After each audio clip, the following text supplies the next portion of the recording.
Hi, welcome to Leap Taken. This is Mika, and here at Leap Taken, I talk about all things witchy, craft related, law of attraction, manifesting, esoteric, and everything else in between. And today is my Witchy Review Friday, and this is the book that I am reviewing, a spell book for the seasons. It's written by, she goes by Tutorbeth, Sarah Coyne. Sarah Coyne is also known as Tutorbeth. She's a hereditary practitioner of the craft. The rules and gifts of the herb lore, scrying, healing, tasseomancy, numerology, candle magic have been passed down to her through several generations. So that's her jam. So anyway, I picked this book up. No, I'll be honest with you. Normally, I see books like this, and I keep going, and I thumb through it. But let me tell you why I decided to pick this book. I went to Barnes & Noble in person. Again, I'm in a state. I don't know if your state is like that right now, but my state, you walk in the store, pick up the book you want. So the reason I picked this, actually I picked up two books, but more about that later, is because I am someone who subscribes to practicing basically by the wheel of the year, right? So I like to kind of, I follow the pagan holidays, which are typically ruled by the will of the year, yeah. But I also try to focus my spells, charms, magical workings, intentions based on season. So and this is something, fun fact, that I've been doing pretty much my whole life without even realizing it. Isn't that funny how you've been a witch and you didn't know it? But yeah, I have been always doing this. When I was younger, for me, my beginning, it felt more like a beginning of the year because it was the school year, was always in the fall. So the fall season felt like fresh new beginnings, like the air felt new, crisp. I'm still a girl, I romanticize fall. And I live in a climate where I don't really feel it, but that's okay. Because I grew up in a place where fall really existed, and I don't want to live like that. It's too cold. But anyway, I like brand new books, school books and notebooks and stationery supplies. I love that, and I love the smell of new books, a never cracked open book. Oh, the sound you make when you first crack open a book? That, I don't know. Anyway, that sound, anyway, I dig that. So, but also, it's like, for me, it's like, oh, you need to get a new planner, you need to get a new organizer or whatever it is, because the new season is starting, so everything's new and it feels new. New clothes, new looks, new hairdos, you know what I mean?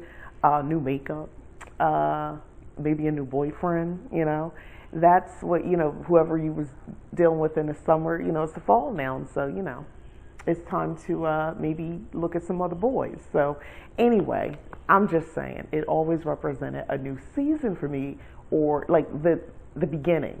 So of course, the more I learned about witchcraft all those many years ago, and I realized about the Witch's New Year, which is, most people call that Halloween, right?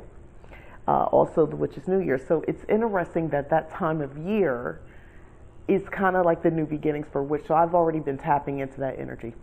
Anyway, so since I'm somebody who, really is into seasonal things and, following, like I said, the will of the year, this is why I picked up this book. Otherwise, I'll be honest with you, a lot of this, sometimes when you get books like this, spell books, my biggest issue is that either you have hard to find ingredients, or things that you just probably won't ever find. Like, it just doesn't make any sense. It's just not realistic for the average person who wants to do a spell. And also, I would even say maybe sometimes, blasphemous of me to say this, but do they work, especially when you start talking about certain flowers. Like, I don't know where to go to get these flowers, like the summer garden.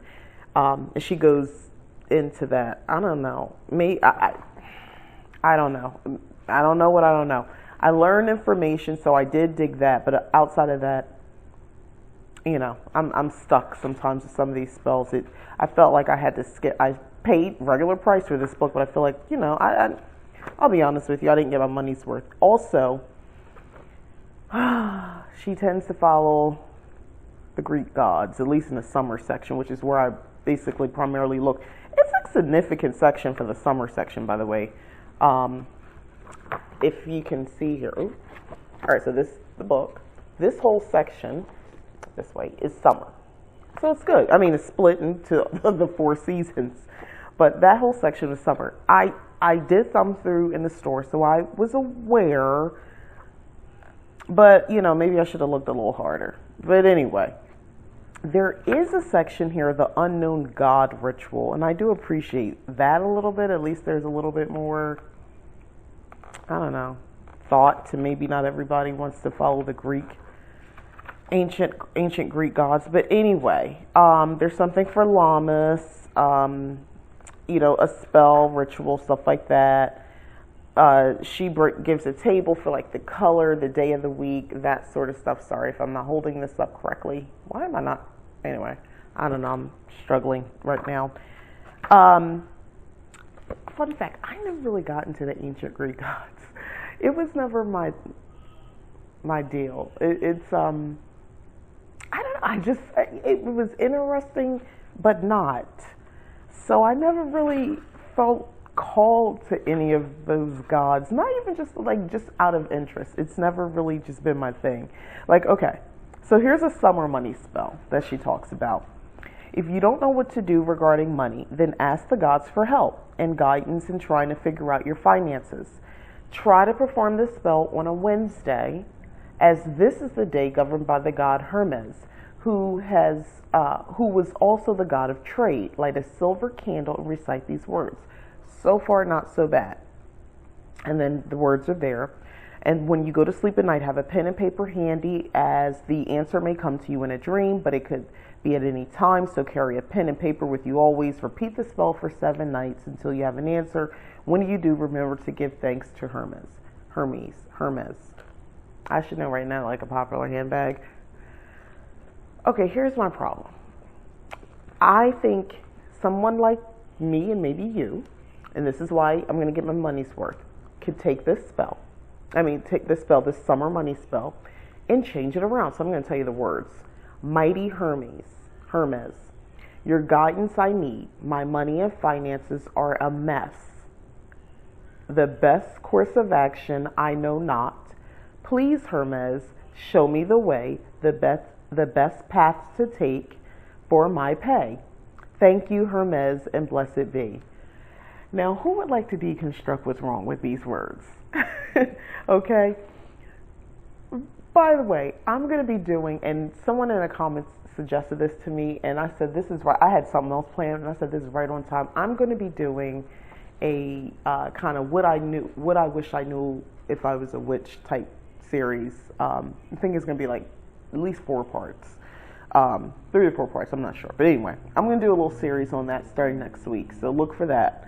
And we're going to talk about some of this stuff, these kind of things like creating an effective spell, all those books and tried and true methods myself.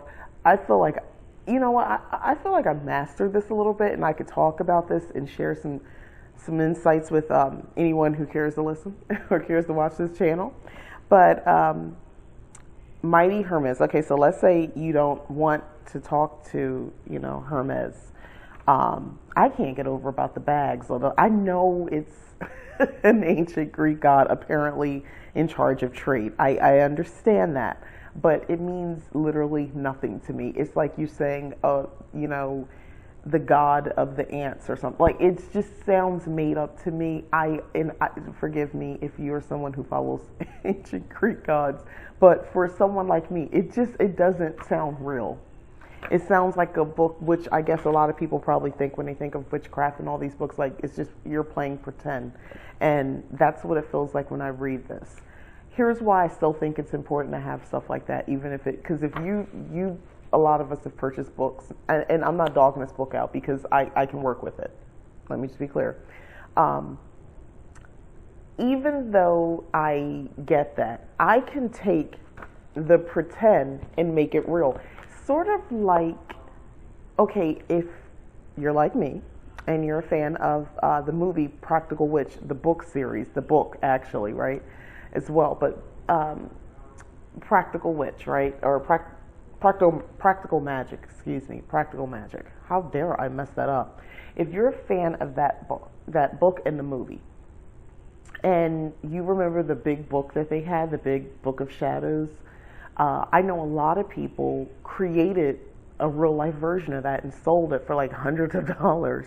I think you could still probably find it, but I know there was like a handful of actual people who were making the book and actually selling them online. I think a couple from through Etsy or directly through their website. Long story short, there are people who really do practice witchcraft, who really purchase that and really turn those books into their Book of Shadows. This dress is not working out. I like the dress, but it feels like it bunches up in the section. Ooh, sorry. It's distracted me. Anyway, so they bought the books and, they use them. I've seen people's YouTube videos. I personally don't know an actual person who purchased it, but a lot of people I respect in the YouTube world, over the years, not just, not saying that if you just did it, video last week, I don't respect you, but, over the years I've followed them and I've seen that they really use these books. So here's my thing. It's real to them and it's real magic being practiced with those books, right? And it's from a movie, pretend. So even though I feel pretend, like it's playing pretend, looking at some of these spells, doesn't mean it doesn't have value, and I can't make it very real for me. So what would I do? I would definitely not be, because it doesn't resonate with me to reference ancient Greek gods, so I'm going to get rid of that. I'm going to get rid of the next line, my money and finances are a mess. I would never say that. I would never speak that into the universe. So let's start there. I'm not going to do that, because if you say that, no, we don't claim that. It's not a mess. We just need some fine tuning, but it's not a mess. Oh God, we're not going to say that. So I wouldn't say that. The best course of action, I know not. That line is fine. Please, Hermes, show me the way. I know it's good manners to say please and thank yous, and I'm okay with gratitude. I would leave out the please. It sounds a lot like, I don't know, the please, please makes me think begging, and I got a problem with that, so I won't do that. So I would change that line. I would not have that. I would just ask for guidance and direction for the best paths to take for my pay. And thank you, Hermes, blessed be. Obviously, I wouldn't say Hermes. I would say thank you. Me, I'm going to be appealing to most likely my ancestors, because that's who I talk to definitely in a time of need, or any other time, but definitely in time of need, I'm coming to them. But if I did want to use a specific deity, obviously you can insert their name instead, and I probably wouldn't use the descriptor mighty, depending on who I was going to. I would say, I would just say their name. I probably wouldn't even give some sort of description ahead of time of that. But yeah. And then carry a pen and paper, have it handy, so if something comes to you, I like that part. So I could definitely work with that. So to me, this book, these spells, almost are like frameworks, like a template. Fill in a blank, and you can fill in, your information, but you could still use the spell technically. Yeah. So there are a couple different things in here that I did like this magical square of sun spell, and that's this. I probably wouldn't modify this one too much. I like that one. Get the book and you'll see what I'm talking about. Yeah, so at the end of the day, and then there was a summer blessing spell. I like that one. That was pretty. It's beautiful artwork in here too. I should probably point that out. This is really pretty. Ultimately, would I recommend you buying this book? You being the person watching this saying, should I go buy this book? I as someone who's writing and eventually I'd like to be published, I don't want to tell you not to buy someone's book, but the way I see it, it's the way that I practice, it just doesn't necessarily resonate with me. So I would be redoing mostly every spell in the book. But in all fairness, I do that anyway. I have yet to find a spell at any point during my path that I've been on this witchcraft path that I have done exactly what was called for. Most likely because I didn't have what they were calling for the tools and supplies and ingredients for the spell, most likely. And even if I did, I usually didn't agree 100% with the phrasing and the things that they said or specific actions or even an order of operations. And intention is 100% what this whole thing is about. So in my mind, as long as I'm intending, my intention is clear, however I modify the spells, all that, the intention is what really matters. Everything else is just a focal point. But more about that when I get into those that series, and we'll break that down a little bit. But yeah, I'm sorry, it wasn't my favorite book to read. I really, like I said, I only focused on summer. I left autumn open. I left that open. What really got me when I looked at this book? It's the first line in this section for summer. Summer is a season that can burst upon us like a lover. So, I like that line. I like that first thing. That could burst upon us like a lover. And my mind just went everywhere else when I read that. So, I thought there was going to be more like that, but not at least in the summer section, not as much. But anyway, yeah, I mean, you can get it if you're curious and you got some extra coins to put out there and support this book and this author. But it's hardback. It's a pretty book. The artwork is beautiful. So that alone, if you're someone who also just likes to collect books like myself. And I read every book that I collect, though. I don't have books on my shelf that I didn't read. And rarely do I have any books that I didn't finish. I don't do that. I don't like that. I don't like having a book. Even if I don't like it, it takes a lot for me to put a book down and not continue to read it anymore. It has to be super bad. And gratefully, I haven't, this is, I wouldn't say this is a bad book. And I've not come across anything where I feel like, lately that I feel like, oh my God, I can barely read this. Because I was just so, put off by what I was reading, or it just was so uninteresting. I'm reading a book now, and at night I read on my Kindle Fire. And I like to read at night before I fall asleep. It kind of helps me go to sleep. So this one book that I'm reading, right, it's so slow. It's taken me forever to get through this book. It makes no sense. I should have finished this book probably more than a week ago. But it is just dragging on. I thought it was a mystery. If it is, I'm going to sleep immediately after I'm reading the book. That doesn't help. And I keep starting to read a little bit earlier each time. I want to say I'm about 75, almost 80% done reading the book. Kindle Fire actually gives you the percentage, so I know this for sure. I can't remember the last thing it said before I fell asleep last night. But it's just been slow. Now, I didn't want to finish it. But, I'm one of those people, once I commit, and it's under Kindle Unlimited, so I didn't have to pay for it. You pay a monthly fee for Kindle Unlimited. You can read whatever books are in the Kindle Unlimited library. So it's not like I paid, but it's like once I make a commitment to books, like I finish it. If there's nothing I'm consistent about, I'm gonna finish a book. But anyway, yeah, I'm still reading it. And this one, even when I realized maybe it's not quite for me and how I practice, I still finished reading it. Like I said, I skimmed the other seasons. I didn't read thoroughly. I just really focused on summer. There's something in there. If you're seasonally practicing, which I would say add this to your collection for sure. It's one of those books you can add it. You can always modify the spells. The artwork is beautiful, and it can always give you inspiration, based on the season. So that alone is worth, purchasing it.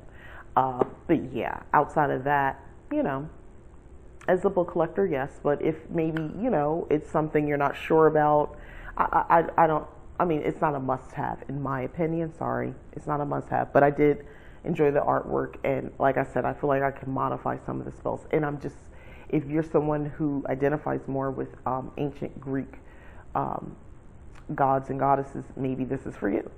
Maybe it makes more sense for you, but it's not making sense for me. I'm sorry.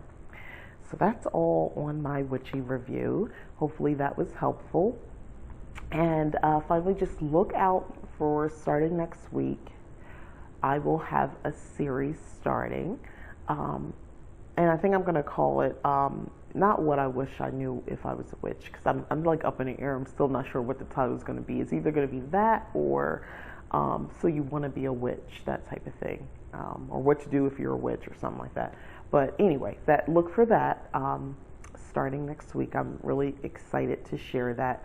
And if you're somebody who's been practicing for a while like me, it doesn't mean it's not for you, because it'll be both fun, and two, I think it's also helpful to kind of, I spoke about this in another video, kind of go back a little bit and kind of just reacclimate yourself a little bit with stuff. I know you know. You don't need me to tell. I know you already know all that stuff, but you should look anyway. Look into it, and and if there's something I should add, let me know. That hey, I know other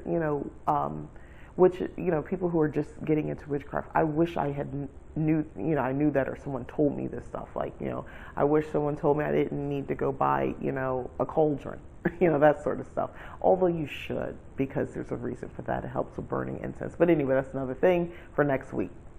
So, thank you for watching. This is Nika, Lead Taken. Please like this video if you've enjoyed it, and go ahead and subscribe if you have not, because I'd really appreciate it, and you're really helping this channel grow, and I really like doing YouTube. So thank you if you've already subscribed, because you're helping me to do all those things and feel a little bit more validation that people actually want to hear the stuff I'm talking about. So I do appreciate you. Thank you.